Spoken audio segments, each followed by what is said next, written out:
Back to my mental health and crime channel. My name is Huda London. This is the case of the Idaho quadruple murders. May the 4 victims rest in peace. Condolence to their families. Brian Christopher Berger had a deadline up to the 17th of April to submit his alibi, which he did. His partial alibi.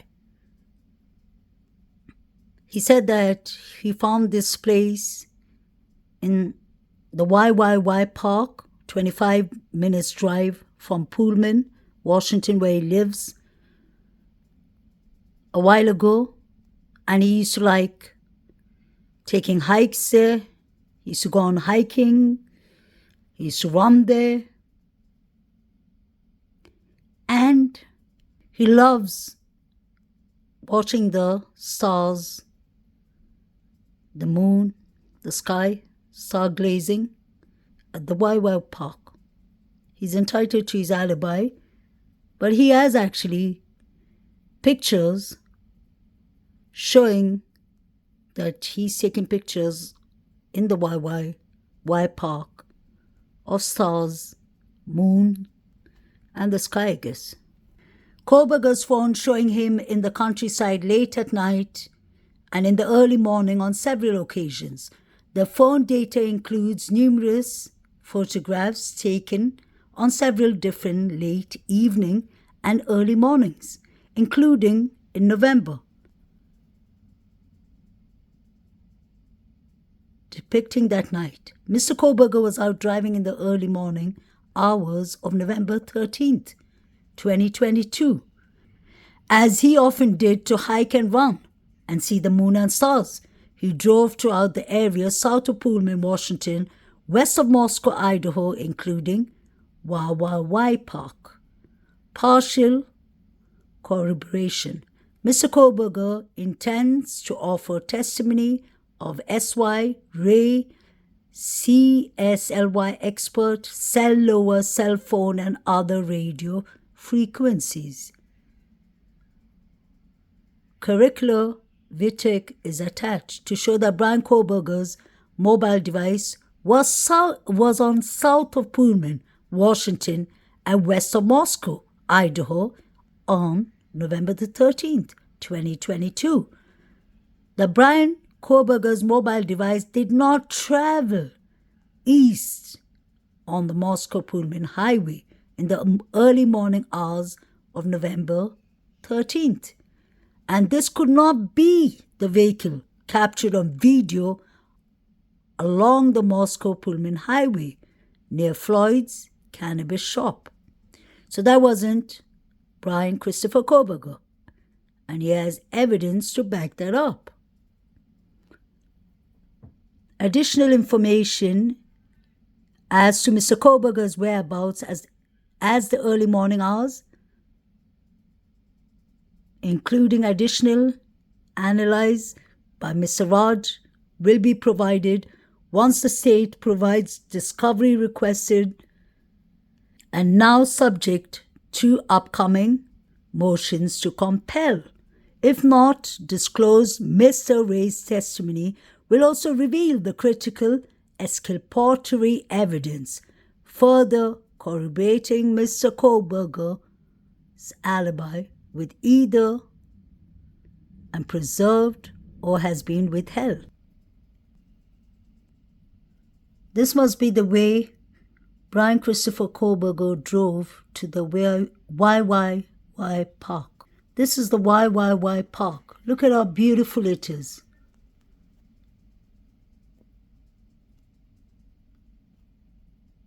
Maybe that's what Brian Christopher Berger found interesting about this place. It is quite peaceful. This is the YWY Park. It does have hiking places, nice place to take jogs, walks. And I'm sure it must be beautiful at night to see the clear skies with stars and the moon. I don't find anything wrong with his alibi. You can clearly see the YWY Park is a place for camping, hiking, and it has clear skies. You can see someone fishing there actually. So it is a beautiful place to go on hikes, fishing, running, jogging, to get peace of mind. I remember the song by As Yet. It's called Last Night. They talk a lot about the sun, the stars and the moon, and clear skies.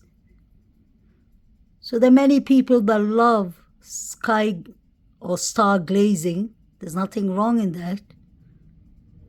So the YWY Park is a famous place for people to come to visit for whatever purpose. That is the YWY Park Road. That's the road to the YWY Park. And I wouldn't be surprised if there isn't any towers that would have captured his phone pinging to the towers. You can see it's quite a suburb place on the countryside. But I'm sure he has pictures that can be brought together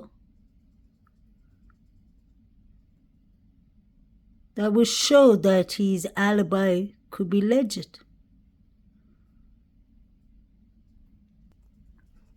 This clip is for fair use purpose. It's from ITV News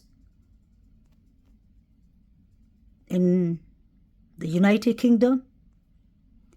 And I found it to be very interesting because this makes sense with Brian Christopher Kohlberger's alibi. Police initially hunted for a white Hyundai spotted fleeing the murder scene at high speed. They finally found an identical car here belonging to postgraduate student Brian Kohlberger.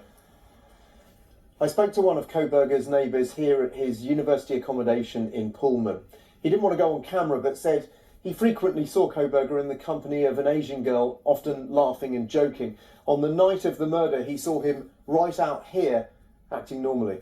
The person didn't want to come on camera, but the neighbor said that Brian Christopher Kohlberger was seen that night in front of his house with the Asian female, a friend of his, and he looked completely fine. I would assume that if somebody is going to do a quadruple murder, they wouldn't be just standing outside the house looking well or looking fine. They would have been sweating or maybe a bit anxious, or there would have been something there to show that the person was a bit anxious at least. I wonder if the Asian female, that is Kohlberger's friend, will be called as a witness because she was definitely seen with him that evening. And I'm sure he must have driven with her there before to show her YWY Park, maybe the sun, the stars, the moon. Maybe they went out there hiking. Because he just gave us his partial alibi. So his behavior seemed to be quite normal. And let's not forget there was no evidence found in Brian Christopher Kohlberger's car. Every professional or expert in this branch saying that he would have carried some kind of DNA from the victims that he unlived into his car. No DNA was found there. No blood DNA, nothing was found there. And it would have been a bloody murder. So he would have had a lot of red liquid on him. Trigger warning.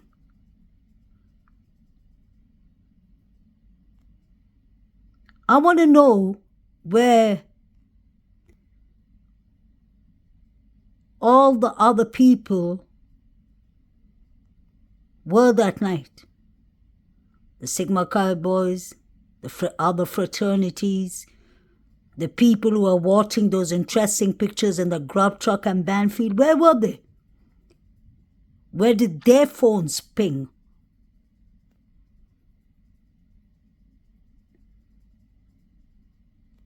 Identical car here belonging to postgraduate student Brian Berger. I spoke to one of Berger's neighbours here at his university accommodation in Pullman. He didn't want to go on camera, but said he frequently saw Berger in the company of an Asian girl, often laughing and joking. On the night of the murder, he saw him right out here, acting normally. Analysis of mobile mast data showed Berger's phone was turned off around the time of the killings. It also showed he'd driven past the house late at night repeatedly. A car matching Berger's was spotted 4 times, loitering around the murder scene for 51 minutes before heading off at high speed. It was then picked up on these back roads, again by cameras, heading towards Pullman, where he lived. So was that what we were led to believe? In case Brian Christopher Berger's alibi turns out to be legit, the partial alibi says a lot for me. If that turns out to be true, then the white car that was seen speeding off the crime scene and that was driving around the crime scene a couple of times couldn't have been Berger's car. Because they were searching for 2011 to 2013 Hyundai Elantra, a white one.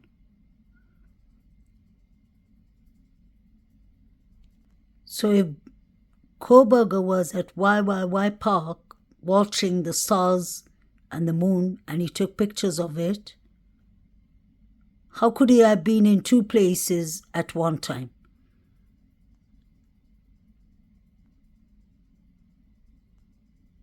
It wasn't his car that the gas station footage caught. Could it have been Jack D's car? Allegedly? Just allegedly. There are thousands of people who drive a white Hyundai Elantra, but they were searching specifically for 2011 to 2013 Hyundai Elantra. And that is not a 2015. Berger his phone number was taken by the police. Let's not forget that. He applied for a job at Idaho Moscow forensic team. Just saying. So the car the police were looking for was a 2011 to 2013 white Hyundai Elantra with an unknown license plate. If Brian Christopher Berger and Ann Taylor can prove that it wasn't his car that drove around the crime scene and the gas station, then they better start looking for the other suspects that we have been trying to expose. Whoops, it looks like we have a white Hyundai Elantra parked downstairs. And we have Jack D up on the roof. And then we have the mayor who said this was a crime of passion. I'm just putting in pieces, because if this ends up not to be Brian Christopher Berger who did this horrific quadruple murders, where are they going to start from? Is that why the timelines was changed? Allegedly. These crimes happen between 3 to 4 a.m. I've always said that in 7 months. The more I dig deeper, the more I research it, it makes sense with the timelines from 3 to 4. and not 4:05 to 4:25.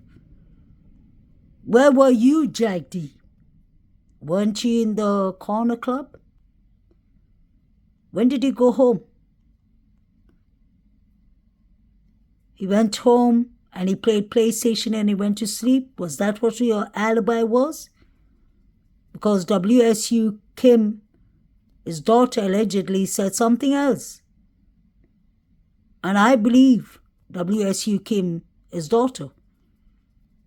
She's a college student in Washington Pullman, and she would know more than we could ever know. Why was Jack D ruled out the last? Find that to be interesting. And he sold a white car 1 week after these crimes. I heard it was a pickup car, a white pickup car, but then I heard it was a white car. So was it the Hyundai Elantra that was sold? How many other people from the fraternities drive a white Hyundai Elantra? This was the car that was seen at the gas footage, and I always believed it wasn't Brian Christopher Koberger's car. Because you can actually see that the windows are tinted. They're tinted, they are black windows. Those are not the glass windows that Brian Christopher Koberger has on his car. And he drives a 2015 Hyundai Elantra. Jack D lives just 1 minute away from the girls. The only person who can back up his alibi is his best friend Adam. Y'all remember Adam? Maddie, what did he tell Adam? I told Adam everything. I think it's about time they start searching for the person who really did these quadruples, because I personally believe it's the students. It's the Sigma Chi. I've always mentioned the Sigma Chi from day one. I haven't shied away from it because everything points out to the Sigma Chi. Is that the reason the police were searching for Xana and E's timeline? Let's not forget nobody's seen Xana and E from 9:45 to 1:45 or 2 a.m. Did they ever make it home?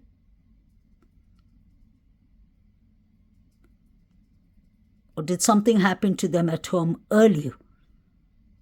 Because Xana's father said he called his daughter at midnight and she was chilling at home. What happened? What is the exculpatory evidence Bethany Funk has? There was rumors flying around in the beginning from the university itself that Jack D was suspect number one. Allegedly. That's not from me, that's from the university. We saw how Kaylee's father looked at Jack D. They never trusted him in the beginning. Maybe they were told by the police to pretend everything is all right. Why don't the police go and confiscate all these phone devices from Saeed, Joe Vito, all the students hanging around in the grub truck watching pictures like that? Didn't Kaylee's mother say Kaylee was found in the sitting position, allegedly? What is going on? Look at the person downstairs with the mask. Is that a COVID mask?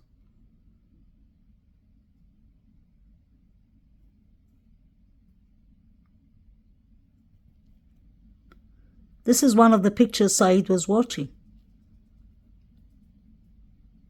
Is that Quinn? Maybe Dylan's boyfriend, allegedly. Because he likes wearing six-pants, caps. I don't know if it's a normal cap, but look at the red jacket. You can clearly see the other people in the house. You can see two people kneeling down. These are the pictures Saeed was watching on Banfield. And there was worse pictures Jovita was watching at the grub truck and the other students. You can see. You can see Saeed's thumb and he's watching these pictures.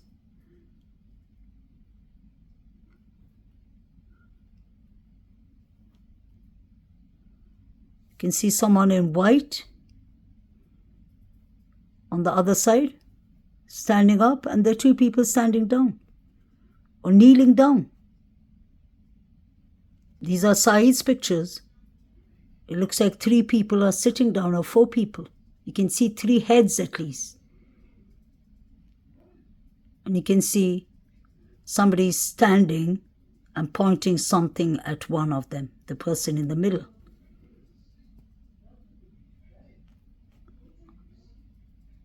I'm just exposing what I see. Enough is enough. These students deserve the correct justice. And BK deserves the correct justice if he's innocent. Home on King Road. Christy describes for the first time how Kaylee was found. It's my understanding Kaylee was kind of sitting up. Yes. And had fought. Yeah. And the way that room's put together, if you come through that door, you can't get out of that room. Completely, totally trapped. Yeah. Tiny room. The bed was the entire room. You could barely open up the door without swiping the foot of the bed. That was how Kaylee was unfortunately found. And I was showing you all these pictures way before Kaylee's parents spoke about how Kaylee was found. So follow your instincts. The 3 people on the Banfield body cam and Saeed should be people of interest. The 4 figures running should be people of interest.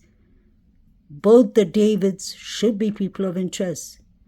Both the Jacks should be people of interest. Hunter and Eddie should be people of interest because they were partially living in that house. Dylan heard rummaging upstairs. That's the reason she called Hunter the next day, because she thought the people rummaging upstairs were from the Sigma Chi fraternity. Jovita is watching some interesting pictures too. The crowd are watching something to do with Xana because they yell out Xana's name. All these people need to be investigated. Hours the night that they and 2 others were brutally stabbed to death. That is a question that police in Moscow, Idaho are asking themselves and the public.